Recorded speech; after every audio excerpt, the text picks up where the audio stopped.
Hello everyone, thank you for this opportunity. I'm Semra Polat and I joined the University of Edinburgh around 6 months ago as a PhD student. And my work focuses on mine water geothermal systems and how numerical analysis can support their development as sustainable energy solutions. And today in this presentation, I'd like to share some preliminary stage of my research. So the content changed a little bit. So as discussed throughout this event, mine water geothermal systems present significant potential as geothermal resources. But despite this, their application remains limited due to some challenges. And we believe that here one key issue is scalability. The complex geometries and uncertain hydraulic connections within mine networks make it difficult to apply generalized solutions. And another major challenge here is the there are limited long-term monitoring data, and without this, it is hard to assess performance over time and build confidence among stakeholders.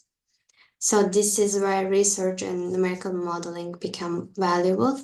By simulating a range of thermal and hydraulic scenarios, we can explore system behavior under uncertainty, test long-term viability, and evaluate different design options without relying on expensive large-scale field trials as much. In my PhD, the broader goal here is to develop numerical tools to assess feasibility across the UK for various supply and demand scenarios. And also we are exploring ways to simplify modeling while maintaining accuracy to support practical design. A critical first step here is model validation. It provides the foundation for future work, and today I'll be sharing our preliminary modeling and validation efforts. So to develop our modeling approach, we began with the 3D modeling of the subsurface, building on experience from our previous studies. For representing the mine workings, we explored two strategies. The first models them as 1D conduit elements, simplifying them as pipe networks. This method is computationally efficient and works well for open galleries and roadways, but it is less suitable for complex geometries like those from longwall mining. And the second strategy here is modeling minus a 3D porous medium, which captures more detailed heat and fluid flow dynamics. And it offers higher accuracy, but it is more computationally intensive and it requires more input parameters. Looking ahead, a hybrid approach that combines both strategies may offer the best balance, tailoring the model complexity to site-specific conditions. So we began with the 1D conduit element approach to model mine workings. In the literature, validation for this method often refers to the analytical solution provided by Rodriguez and Diaz. So we use that as a benchmark. And here our simulations were run in COMSOL multiphysics. And within COMSOL, we are using non-isothermal pipe flow and heat transfer in solids module here. By applying the same assumptions and material properties as in the original study, we were able to reproduce matching results, confirming that our modeling setup is consistent with established approaches. For the 3D modeling approach, we built conceptual models and tested various scenarios, including the reinjection and abstraction processes to ensure the setup behaved as expected. But for a further validation of a more realistic case, we considered using UK Geo's Glasgow research site.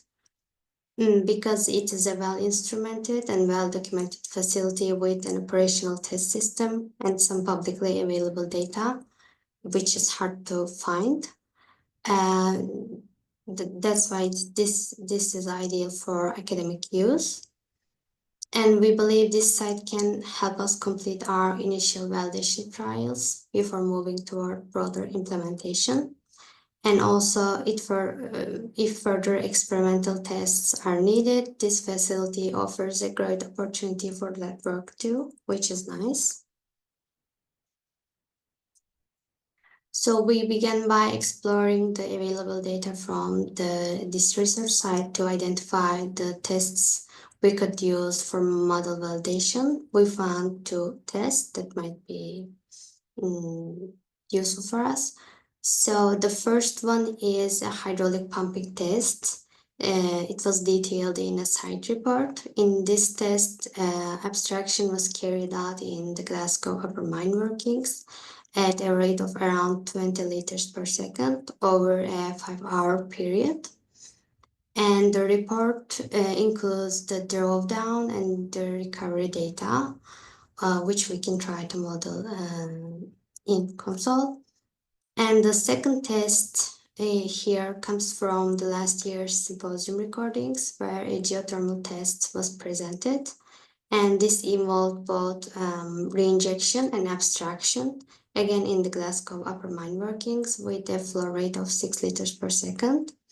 In this case, the abstraction temperature dropped by about 3.5 degrees Celsius with a reinjection temperature of around 8.75 degrees Celsius.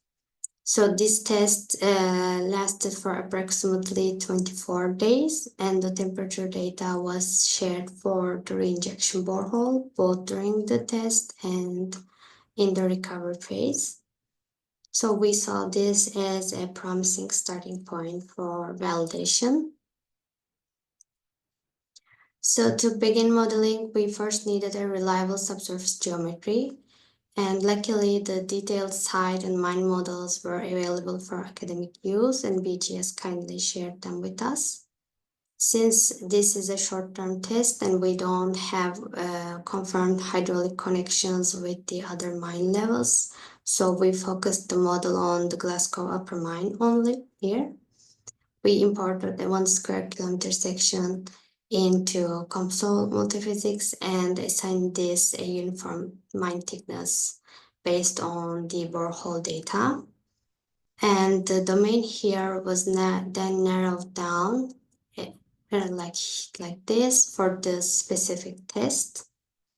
Here, the subsurface profile was idealized using available material properties.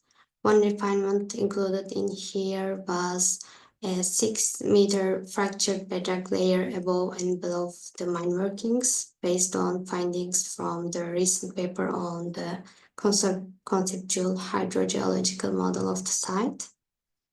For the physics, we used porous media and subsurface flow, specifically Darcy's law module for simulating subsurface flow, and heat transfer in porous media module for coupled thermal processes.